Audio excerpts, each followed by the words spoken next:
Assalamualaikum warahmatullahi wabarakatuh. Alhamdulillah wassalatu wassalamu ala rasulillah la haula wa la quwata illa billah amma ba'dah. Nah, ini permulaan mengaji ya. Mari kita buka dengan Bismillahirrahmanirrahim. Dan untuk pertama kali ini saya juga akan membacakan atau memberikan materi tentang keutamaan membaca bismillah. Jadi dalam kitab An-Nawadir, Imam Ahmad Syihabuddin bin Salamah Al-Qulyubi ini menceritakan tentang keutamaan membaca bismillah. Di dalam kitab An-Nawadir itu Imam Al-Qulyubi, biasa disebut Imam Qulyubi, menyampaikan sebuah cerita bahwa ada seorang perempuan, dia itu solihah, dia solihah, dia baik, ya. Seorang perempuan ini seorang yang solihah, tapi ternyata dia memiliki seorang suami yang munafik. Nah, jadi yang perempuan, si istri ini solihah, suaminya munafik. Ini termasuk biasalah dunia yang menunggu. Jadi kadang si perempuan ini solihah, yang suaminya munafik. Sebaliknya kadang suami solih, yang perempuan atau istrinya yang nggak solihah. Dan ini sudah banyak contoh lah. Bahkan dalam Al-Quran pun Allah pernah menyebutkan tentang bagaimana Asia, istrinya Fir'aun, solihah, tapi suaminya adalah ya, nggak soleh, bahkan mengaku jadi Tuhan, itu Fir'aun. Tapi istrinya solihah, ya, Siti Asia. Ada juga yang laki-laki soleh, ya, tapi yang perempuan tidak, atau istrinya yang ya. Contohnya ada Nabi Lot dalam cerita itu yang membocorkan datamu, itu kan istrinya yang ikut kena adab.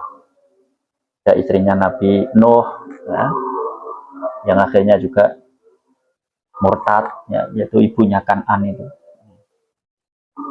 Jadi gak usah heran ya, gak usah heran. Jadi di cerita ini ada seorang perempuan yang solihah, suaminya munafik. Termasuk bukti solehnya perempuan ini ketika dia akan beraktivitas apapun, melakukan apapun, dia selalu membaca bismillah. Bismillahirrahmanirrahim. Setiap apapun. Melihat itu mungkin suaminya jengkel atau gimana. Suatu ketika suaminya itu punya niatan buruk. Ya. Faqala zaujuha la'af'alanna ma akhjalaha bihi. Aku akan membuat dia itu malu, yang nanti akhirnya dia itu tidak lagi mengucapkan bismillah ketika akan beraktivitasnya. Itu suaminya, karena memang munafik. Nah, fada fa'ilaha suratan. Dan si suami ini memberikan sebuah kantong, isinya apa kurang tahu, pokoknya sebuah kantong. Wa qala la ikhfadhiha. Si suami ini berkata kepada si istri, ya, jagalah, jangan sampai hilang, jaga kantong ini, jaga. Ya, diterima dengan ucapan Bismillahirrahmanirrahim oleh si istri. Kemudian diletakkan di sebuah tempat, membuka Bismillahirrahmanirrahim, diletakkan di situ dengan ucapan Bismillahirrahmanirrahim. Ternyata diam-diam si suami itu melihat di mana istrinya meletakkan kantong tadi. Tanpa sepengetahuan sang istri, diambillah kantong itu, kemudian dibuanglah ke dalam sumur yang ada di dalam rumah mereka. Di dalam rumah ada sumurnya. Mungkin gambarannya ya kayak sumur-sumur Jubin zaman dulu itu, sumur yang di keduk ya, keduk nih ya. Dilemparkan ke situ kantong itu. Diambil, dilemparkan ke situ. Niat buruknya setelah itu dia mendatangi istrinya. Wahai istriku, istri yang soleha ini, di mana kantong yang kemarin aku titipkan kepadamu? Si istri karena solihah, baiklah wahai suamiku, akan aku ambilkan, tunggu sebentar. Nah, solihah dikongkon yo nurut nanti kongkon. Bojone sing ngongkon, meskipun istrinya adalah seorang yang munafik dan dia tahu suaminya munafik, tetap si istri ini nurut. Nah, diambilkan, dia menuju ke tempat di mana dia menyimpan kantong itu, tetap dengan ucapan Bismillahirrahmanirrahim membuka. Kemudian ketika akan mengambil, Bismillahirrahmanirrahim pada waktu itu, ya fa'amarallahu ta'ala Jibril ayang zila syari'an wa yu'ida asurata ila makaniha. Ya. Karena keutamaan dia selalu baca Bismillah inilah, ketika akan mengambil kantong yang seharusnya sudah tidak ada di tempatnya, karena sudah dibuang oleh suaminya ke dalam sumur tadi, Jibril disuruh turun oleh Allah, disuruh untuk mengembalikan kantong yang telah dibuang tadi ke tempatnya lagi. Setelah itu si istri mengambil, diberikan kepada suamiku, inilah kemarin kantong yang kau berikan kepadaku. Duh, heran nih, suaminya heran. Dia kan tahu bahwa kantongnya sudah saya ambil, saya buang ke sumur, ini kok masih ada.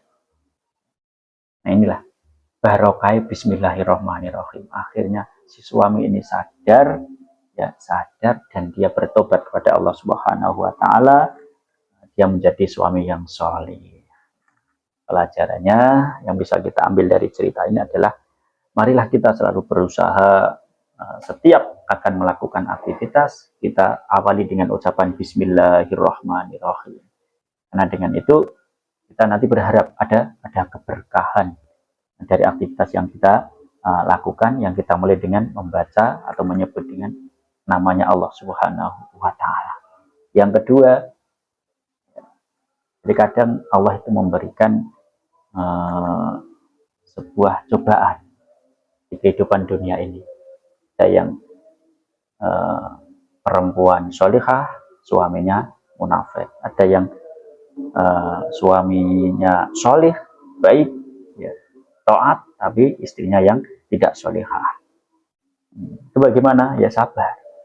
Tetap dengan kita berbuat baik pada pasangan kita, ya, disertai dengan kesabaran, insya nanti akan ada balasan yang baik dari Allah Subhanahu wa taala. Bagaimana sabda Rasulullah, ayyuma rajulin sabara ala su'i khulqi zaujatihi atahullahu mithla ma ata ayyub ala bala'i. Barang siapa, ya, seorang laki-laki yang sabar dengan jeleknya akhlak atau pekerti dari istrinya, maka Allah akan memberikannya pahala sebagaimana Allah memberikan pahala kepada Nabi Ayub yang sabar atas bala yang diterimanya. Wa ayyuma imra'atin sabarat ala su'i khulqi zawjiha atahallahu mithla ma ata Asiyah zauja Fir'aun. Baliknya, ketika ada seorang istri yang dia sabar dengan perlakuan jeleknya seorang suami, maka Allah akan memberikan pahala sebagaimana pahala yang diberikan oleh Allah kepada Asiyah, yaitu istrinya Firaun. Itulah pelajaran yang bisa kita ambil. Semoga bermanfaat bagi kita semua. Wallahu a'lam bishawab. Assalamualaikum warahmatullahi wabarakatuh.